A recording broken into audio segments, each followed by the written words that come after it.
नमस्ते दोस्तों, हमारे YouTube चैनल पर आपका स्वागत है। आज के वीडियो में हम आपको विचारों की महत्ता और उनके प्रभाव के बारे में बात करेंगे। जैसे विचार वैसा जीवन। हमारे चैनल को सब्सक्राइब करना न भूलें ताकि आप हमारे नए और रोचक वीडियो के साथ जुड़ सकें। तो चलिए शुरू करते हैं। एक बार एक व्यक्ति गौतम बुद्ध के पास गया और बोला, बुद्ध, मैं अक्सर लोगों को यह कहते हुए सुनता हूं कि हम जो सोचते हैं वही बन जाते हैं। इसलिए मैं आपसे जानना चाहता हूं कि हमारा जीवन हमारे विचारों से कैसे जुड़ा है और हमारे विचार हमारे जीवन को किस हद तक प्रभावित करते हैं। बुद्ध ने कहा है कि यह सत्य है कि मनुष्य जो सोचता है वही बन जाता है। कोई भी विचार जिसे हम लंबे समय तक अपने मन में रखते हैं और उसके बारे में बार बार सोचते रहते हैं, हम वैसे ही बन जाते हैं। लोग उन्हीं के साथ अपना निर्माण करते हैं। विचार जिसके बारे में वह लगातार बनता रहता है। व्यक्ति का चरित्र उसके विचारों से भी बनता है। यदि विचार अच्छे हैं तो चरित्र भी शुद्ध होगा, और यदि विचार ही प्रदूषित हैं तो चरित्र भी बुरा होगा। अगर आप ध्यान से देखेंगे तो पाएंगे कि आपके जीवन का हर पहलू आपके किसी न किसी पहलू से जुड़ा है। आप आज जो भी हैं अपने विचारों की वजह से हैं। आपके विचार अच्छे या बुरे किसी न किसी तरह से आपके जीवन को अच्छा या बुरा बना रहे हैं। हम जैसा सोचते हैं वैसा ही हमारा चरित्र बन जाता है। जिस प्रकार स्वस्थ बीज के बिना कोई वृक्ष विकसित नहीं हो सकता, उसी प्रकार अच्छे विचारों और अच्छे चरित्र के बिना कोई भी मनुष्य सफल नहीं हो सकता। और यदि उसके विचार नकारात्मक हैं तो वह अपने जीवन को गलत दिशा में मोड़ देगा। उसी प्रकार हमारे जीवन में अपने विचारों और कर्मों के माध्यम से कई बीज बोए, और उस बीज का फल या तो हमें दुख दे सकता है या खुशी। यदि हमने सकारात्मक विचारों के बीज बोए तो हमें सफलता और खुशी मिलेगी। लेकिन यदि बोए गए बीज नकारात्मक विचारों के हैं तो सफलता और दुख साथ साथ चलेंगे। जिन लोगों को आप सफल और महान मानते हैं वे यहां ऐसे ही नहीं पहुंच गए। उन्होंने अपने विचारों पर नियंत्रण रखकर अपना चरित्र ऐसा बनाया कि और इसी चरित्र के बल पर उन्होंने महानता की ऊंचाइयों को छुआ। तो मूल रूप से आपके अंदर जो विचार हैं, यदि आपके मन में दूसरों के प्रति क्रोध, ईर्ष्या, घृणा है तो आप बाहर भी वैसे ही होंगे, तो आपको बाहर भी वही मिलेगा। तुम्हें ऐसे लोग मिलेंगे जो तुम्हारे साथ वैसा ही करेंगे। यदि तुम्हारे पास प्रेम, शांति, करुणा है तो तुम वैसे ही बन जाओगे और आप बाहर भी वैसा ही पाएंगे। और जो ऐसे विचार रखता है उसे सम्मान और प्यार दोनों मिलता है। असल में मनुष्य अपने जीवन का निर्माता स्वयं है। वह इसे बना या बिगाड़ सकता है। मनुष्य अपने चरित्र का निर्माण अपने कार्यों और विचारों से करता है। अपना समुदाय बनाता है, अपनी किस्मत खुद बनाता है। व्यक्ति ने कहा, लेकिन बुद्ध, मैं अपने विचारों से खुद को कैसे सुधार सकता हूं? बुद्ध ने कहा था कि अगर तुम खुद को सुधारना चाहते हो तो सबसे पहले अपने विचारों पर ध्यान देना शुरू करो। तुम्हें यह देखना होगा कि तुम दिन भर क्या सोच रहे हो। क्या तुम दिन भर मन में बुराई और लोगों के प्रति नफरत पाल रहे हो? आपको बस इस बात पर ध्यान देना है कि आप अच्छाई की ओर जा रहे हैं या बुराई की ओर। जब आप अच्छे से समझ जाएंगे कि आपके दिमाग में अच्छे विचार चलते हैं या बुरे, तभी आप अपने सोचने के तरीके में बड़ा सकारात्मक बदलाव कर पाएंगे। आपके अंदर कभी न खत्म होने वाला खजाना है। आप नहीं जानते कि आप क्या कर सकते हैं। आप किस तरह की अद्भुत शक्तियां प्राप्त कर सकते हैं। आपने महान योद्धाओं और महान लोगों के बारे में तो सुना ही होगा। यदि आपको उनकी शक्तियों पर विश्वास नहीं है, आपको बस यह मानना होगा कि आग के बिना धुआं नहीं होता। जरूर उनमें कुछ तो बात होगी जिसकी वजह से उनके बारे में इतना कुछ लिखा और कहा गया है।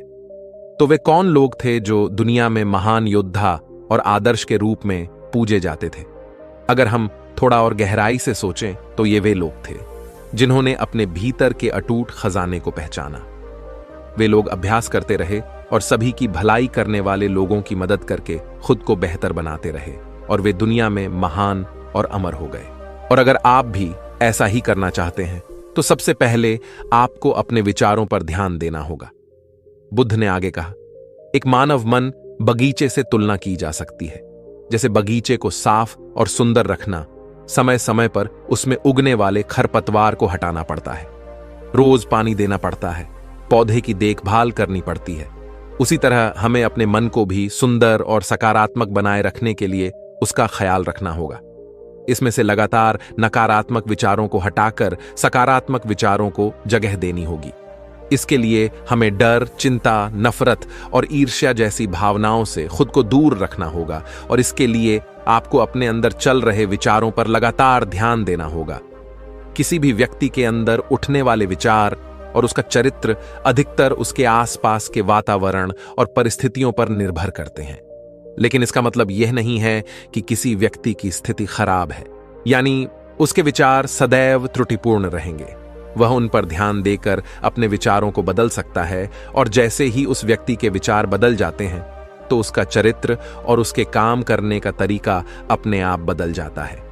यह सभी चीजें धीरे धीरे सीखनी होती हैं। विचारों के काम करने के तरीके को समझना होगा। आपको सबसे पहले यह स्वीकार करना होगा कि जो काम सामने वाला कर सकता है वह आप भी कर सकते हैं। आपको बस इसका बार बार अभ्यास करने की जरूरत है। नई चीजें सीखने की जरूरत है। जैसे जैसे आपका मन बदलेगा, आपकी परिस्थितियां भी बदल जाएंगी। आप जो भी विचार बीज रूप में अपने मन में डालते जाएंगे, यह धीरे धीरे आपके चरित्र और आपके कार्यों में दिखना शुरू हो जाएगा और एक बार वह विचार आपके अंदर जड़े जमा लेगा तो आपको सफल होने से कोई नहीं रोक सकेगा।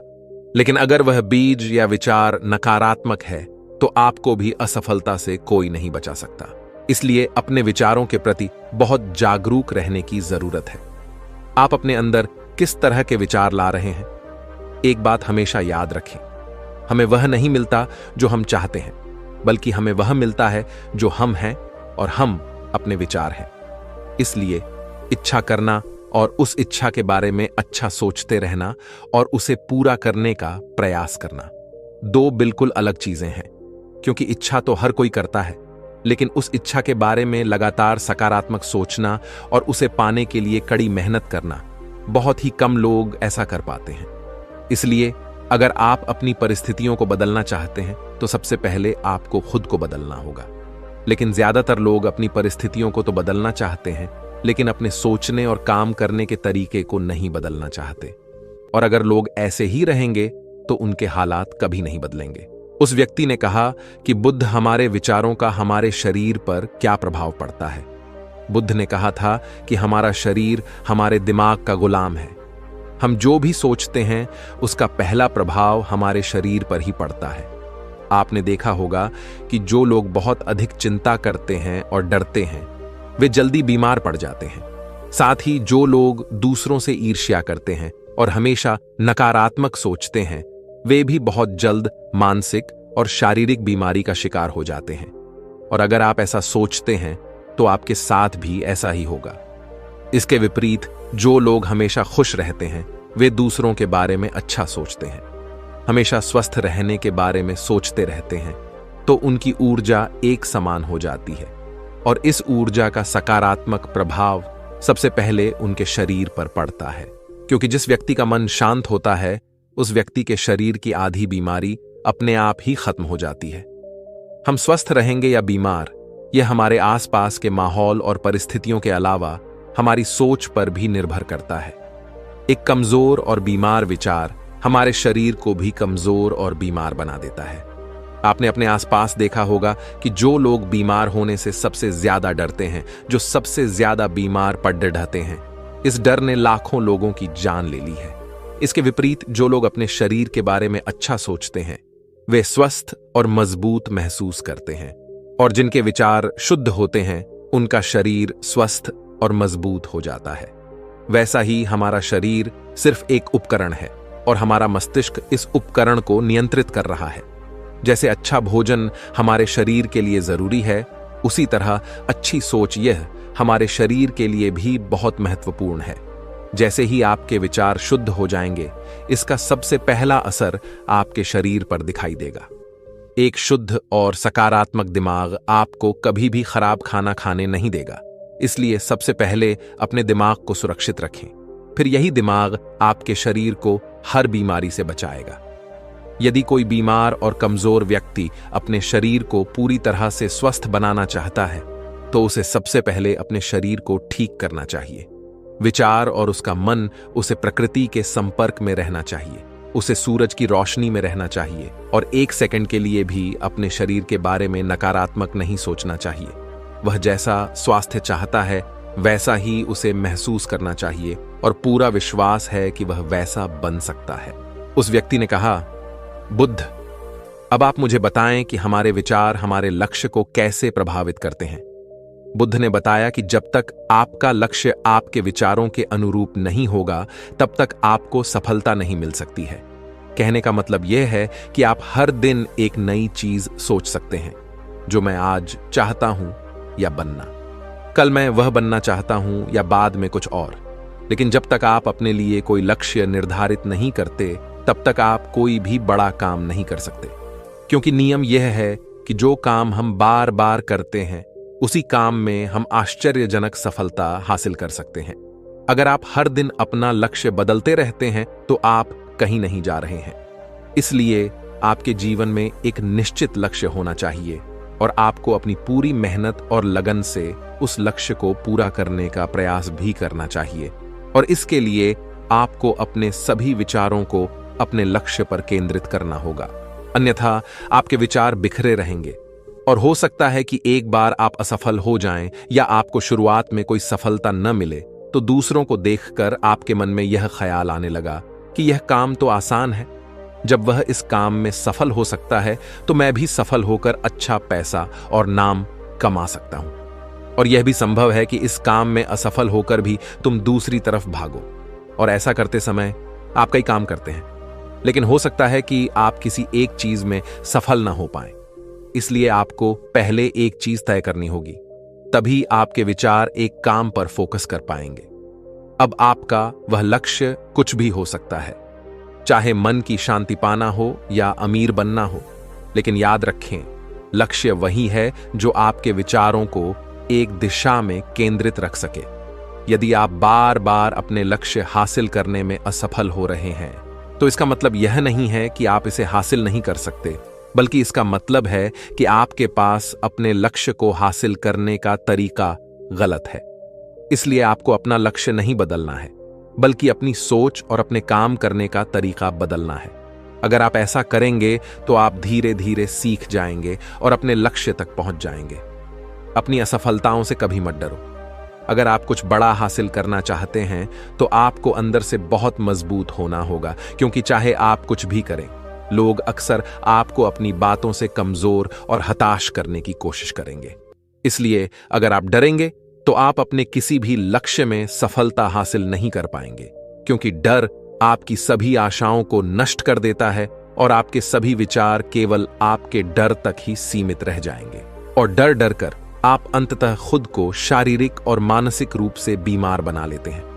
तब आपको समझ आएगा कि आपने अपने झूठे डर के एहसास में कितनी बड़ी गलती कर दी है, और फिर आपके लिए खुद को उस स्थिति से बाहर निकालना बहुत मुश्किल हो जाएगा। इसलिए सबसे पहले एक लक्ष्य बनाएं ताकि आपके विचार उस पर केंद्रित हो सकें। उसके बाद अगर आप बार बार असफल होते हैं तो भी घबराएं नहीं, क्योंकि यह लक्ष्य हासिल करने का ही एक हिस्सा है, और पूरा विश्वास रखें कि आप जरूर सफल होंगे और एक दिन तुम भी हो जाओगे। उस व्यक्ति ने कहा, बुद्ध, विचारों और मन की शांति के बीच क्या संबंध है? बुद्ध ने बताया कि मन की शांति एक ऐसा खजाना है जिसे दुनिया के 1% लोग भी हासिल नहीं कर सकते, और जिसने यह खजाना हासिल कर लिया है वह दुनिया के सबसे भाग्यशाली व्यक्ति है। वह भीड़ में अलग दिखता है। यह कहना उतना आसान नहीं है जितना लगता है। मन की शांति केवल लंबे समय तक आत्मनियंत्रण के माध्यम से ही प्राप्त की जा सकती है। जब कोई व्यक्ति खुद को समझता है और दुनिया प्यार और प्यार के बीच के अंतर को समझती है, उसके अंदर नफरत, डर और ईर्ष्या जैसी भावनाएं खत्म हो जाती हैं। तब एक दिन व्यक्ति को मन की सच्ची शांति मिल सकती है, और यही हर इंसान का अंतिम लक्ष्य भी है। एक शांत व्यक्ति सबसे खराब परिस्थितियों में भी खुद को नियंत्रित कर सकता है। एक शांत व्यक्ति के पास जितनी मानसिक शक्ति होती है उतनी किसी और के पास नहीं होती। शांत व्यक्ति का अर्थ है वह व्यक्ति जिसका मन पूर्णतः शांत हो, क्योंकि जैसे ही आपका मन शांत हो जाता है आपके सभी विचार शांत हो जाएंगे, और तब आपको महसूस होगा कि सचमुच आपका दिमाग कितना शक्तिशाली है। जैसे ही आपको मानसिक शांति मिलेगी आप महसूस करेंगे कि आपकी मानसिक शक्ति इतनी बढ़ गई है कि आपके लिए सब कुछ आसान हो गया है। आप जहां भी हों, आपकी परिस्थितियां जो भी हों, आप खुद को स्वीकार करना शुरू कर देंगे। आप हमेशा खुश रहेंगे और अगर आप यह मुकाम हासिल करना चाहते हैं तो इसकी शुरुआत आपको अपने विचारों से करनी होगी। अपने विचारों पर नियंत्रण, और अपने विचारों पर यह नियंत्रण आप केवल और केवल ध्यान के माध्यम से ही प्राप्त कर सकते हैं। इतना कहकर बुद्ध चुप हो गए और ध्यान करने लगे और वह व्यक्ति भी उनको प्रणाम करके चला गया। दोस्तों, आपने आज के इस वीडियो से क्या सीखा वह मुझे आप कमेंट में बता सकते हैं। इसी के साथ में उम्मीद है कि आपको आज की वीडियो पसंद आई होगी, तो इस वीडियो को उस इंसान को शेयर करें जिससे यह कहानी सुनने की जरूरत है, और उसी के ठीक बाद चैनल को सब्सक्राइब करें। तो चलिए फिर मिलते हैं ऐसी एक और नई वीडियो में एक नए मैसेज के साथ। तब तक के लिए अपना ख्याल रखें। धन्यवाद और नमो बुद्धाय।